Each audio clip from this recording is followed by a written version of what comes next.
Hello student, new career student में आपका स्वागत है। आज हम पढ़ेंगे रिप्रोडक्शन इन ऑर्गेनिज्म का NCERT line by line part 5। ठीक, इसमें हम पढ़ेंगे post fertilisation event in sexual reproduction after the formation of zygote are called post fertilisation event. Sexual reproduction में after the formation of zygote are called post fertilisation event. ठीक, the zygote पढ़ेंगे। Formation of diploid zygote is universal in all sexually reproducing organism. In organism with external fertilization, मतलब external fertilisation में zygote का जब formation होता है external medium जैसे water में होता है। ठीक, जबकि whereas in those executing internal fertilization, zygote is form inside the body of the organism. कुछ जो होते हैं वह इंटरनल फर्टिलाइजेशन को प्रदर्शित करते हैं, जैसे इंटरनल फर्टिलाइजेशन में जाइगोट जो होता है वह बॉडी के अंदर फॉर्म होता है। ठीक, further development of zygote depend on the type of life cycle the organism has and the environment is expose to. In organism belonging to the fungi and algae. Fungi and algae में zygote develop a thick wall, मतलब fungi and algae में zygote develop करता है एक thick wall that is resistant to desiccation and damage, जो इसको damage होने से बचाती है। ठीक, it undergoes A period of rest before generation in organism with haplontic life cycle and zygote divide by meiosis to form haploid spore. Zygote divide करके meiosis के द्वारा 4 हैप्लॉइड स्पोर प्रोड्यूस करता है and that grow into haploid individual, जो grow करके haploid individual में बदलते हैं। ठीक, इसके बाद पढ़ेंगे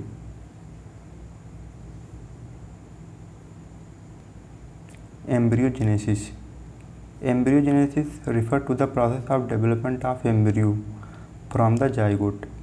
एम्ब्रियोजेनेसिस की जो प्रक्रिया होती है रिफ़र करती है डेवलपमेंट ऑफ एम्ब्रियो, मतलब एम्ब्रियो का डेवलपमेंट होना फ्रॉम द जाइगोट। जाइगोट से एम्ब्रियो का डेवलपमेंट होना एम्ब्रियोजेनेसिस की प्रक्रिया को संदर्भित करता है। ठीक, during embryogenesis zygote undergoes cell division.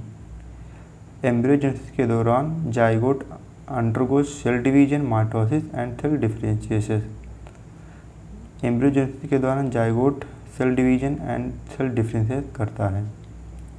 फिर जबकि cell division increase the number of cell in the developing embryo, जबकि सेल डिवीजन डेवलपिंग एम्ब्रियो में नंबर ऑफ सेल को इंक्रीज करता है, मतलब बढ़ाता है। Cell differentiation help group of cell to undergo certain modification to form specialised tissue and organ to form an organism, जबकि cell differentiation help group of cell मदद करता है ग्रुप ऑफ सेल्स में to undergo certain modification and कुछ modification करता है to form specialised tissue and organ to form an organism. Organism में कुछ टिश्यू एंड ऑर्गन फॉर्म होते हैं।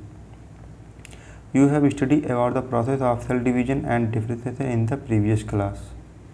इसके बाद इसके आगे पढ़ेंगे।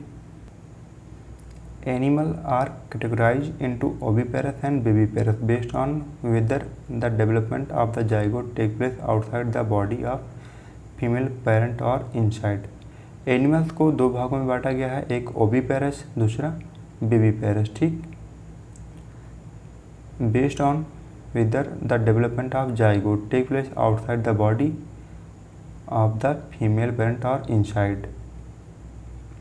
Zygote take place outside the body and female parent or inside wherever they lay fertilized under unfertilized egg or give birth to young ones। Viviparous based on whether the development of the zygote take place outside the body, मतलब zygote का जो development होता है वो body के बाहर तरफ होता है, द फीमेल पेरेंट और inside. wherever they lay fertilized unfertilized egg or give birth to young ones in oviparous। oviparous में एनिमल जैसे reptile and bird the fertilise egg covered by hard calcareous shells. मतलब oviparous animals में जैसे reptile and bird में जो इनकी egg होती हैं वो बाहर की तरफ से कैल्सर सेल से कवर्ड होती हैं, are led in a shape place in environmental, और यह इन्वायरमेंट में सुरक्षित स्थान पर होती हैं। मतलब ओविपेरस एनिमल में जैसे रेप्टाइल एंड बर्ड में जो फर्टिलाइज एग होते हैं वो कवर्ड होते हैं, मतलब इनकी जो बाहरी त्वचा होती है वह कवर्ड होती है कैल्सर सेल से, एंड यह इन्वायरमेंट में सुरक्षित जगह पर रहते हैं। After a period of incubation young ones hatch out, और एक पीरियड के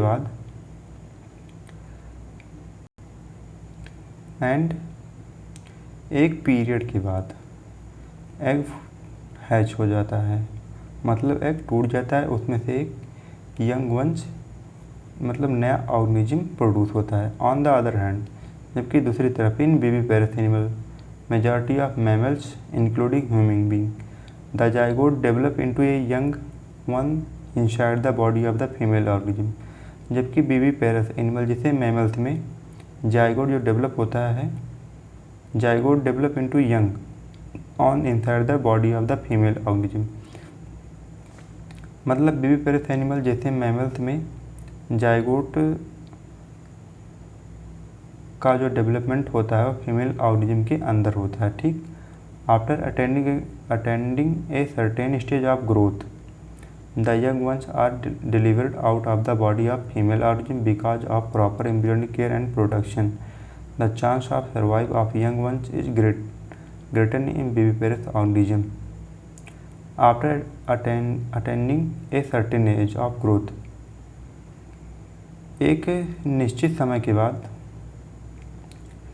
जो यंग वंस होते हैं वह डिलीवर होते हैं बॉडी से, फीमेल बॉडी की से यंग वन डिलीवर होते हैं, एंड इनका जो होता है प्रॉपर तरीके से देखभाल होता है। इस प्रकार से इनके ख़त्म होने का चांस बहुत कम रहता है। ठीक है, the chance of survival of young ones is greater in viviparous organism, मतलब विविपेरस ऑर्गेनिज्म से ये अधिक सेफ होते हैं क्योंकि इनकी केयर देखभाल की जाती है। विविपेरस में यंग वंश की केयर देखभाल की जाती है, जबकि ओविपेरस में देखभाल नहीं की जाती है। इसी कारण विविपेरस के जो ऑर्गेनिज्म होते हैं वो सेफ रहते हैं क्योंकि वह ह्यूमन केयर के अंदर रहते हैं। इसके बाद in flowering plant the zygote is form inside the ovule. Flowering plant में जाइगोट फॉर्म होता है inside the ovule. After fertilization the sepals petals and stamens of the flower wither and fall off। Fertilisation के बाद sepal, petals and stamen of the flower wither and fall गिर जाते हैं। Can you name a plant in which the sepals remain attach the pistil however remain attach to the plant. The zygote develop into embryo. Zygote develop करता है embryo में, and ovule develop in the seed, and ovule develop करता है seed में। The ovary develops into fruit. Ovary develop होती है fruit में, which develop a thick wall called pericarp, जो डेवलप करती है एक थिक वॉल जिसे पेरिकार्प कहते हैं। ठीक, this is protective in function after dispersal seed germinate under favourable condition to produce new plant. ठीक, इसके बाद इस फिगर को देख लेंगे। एस का मतलब होता है सीड एंड पी का मतलब होता है पेरिकार्प। आज का लेक्चर यहीं पर समाप्त होता है। अगले लेक्चर में पढ़ेंगे सेकेंड चैप्टर। ठीक।